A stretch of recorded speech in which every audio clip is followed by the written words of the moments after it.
ഒരു കാലത്ത് പച്ചപ്പും ജീവനും നിറഞ്ഞിരുന്ന ഒരു മായാജാലക്കാട്ടിൽ ലൂമി എന്ന ചെറിയ സുന്ദര ജീവിയും ബ്രാൻ എന്ന കരുത്തുള്ള കരടിയും സന്തോഷത്തോടെ ജീവിച്ചിരുന്നു.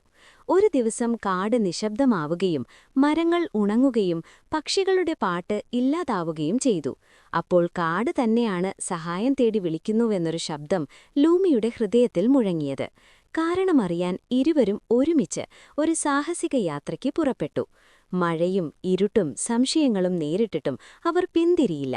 ഒടുവിൽ അവർ വിസ്പറിംഗ് ഗ്രോവ് എന്ന മറഞ്ഞിരിക്കുന്ന കാടിന്റെ ഹൃദയം കണ്ടെത്തി. അവിടെ തകർന്നുപോയിരുന്ന ഒരു മായാശക്തിയെ സ്നേഹത്തോടും സഹകരണത്തോടും കൂടി പുനഃസ്ഥാപിച്ചു. ലൂമിയുടെ കരുണയും ബ്രാനിന്റെ ധൈര്യവും ഒന്നിച്ചപ്പോൾ കാട് വീണ്ടും ജീവൻ പ്രാപിച്ചു. പൂക്കൾ വിരിഞ്ഞു, പക്ഷികൾ പാടി, എല്ലാം പഴയപോലെ സന്തോഷത്തോടെ മടങ്ങി. അപ്പോൾ എല്ലാവരും മനസ്സിലാക്കി, പ്രകൃതിയെ രക്ഷിക്കാൻ ശക്തിയല്ല വേണ്ടത്, ഒരുമയും കരുണയുമാണ് യഥാർത്ഥ മായാജാലം.